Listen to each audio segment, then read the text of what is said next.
He was a lovely boy. He was very daring. He was the strongest one, the fittest. Yeah, he's a good guy, always looked out for his mates.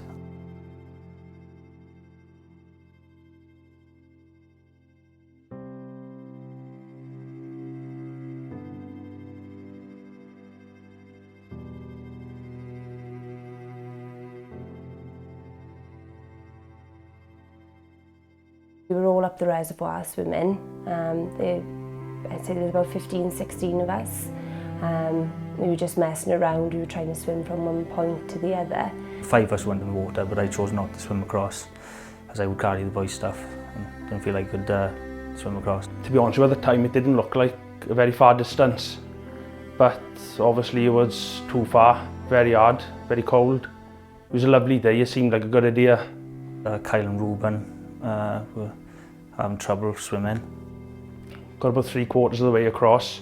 What I could see is Reuben struggling. He was like, I can't go no more. We tried our best to help him. He couldn't get nowhere near him. He was kicking, he was trying to grab hold of him, he was pulling him under. It was, obviously we were really tired, ourselves really cold. And I knew I couldn't reach him, couldn't reach where he was. So I ran round the other side. And as I got to the other side, Reuben wasn't there. I didn't realise how serious it was until he was stopped and obviously he was disappearing. It sank in when I seen Reuben's mother and father. It destroyed us. We were only young, we had to deal with it. We had to grow up quick in order to deal with it. It was just so sad. I just made sure we were there for each other after that and realised that life can be snatched away from you.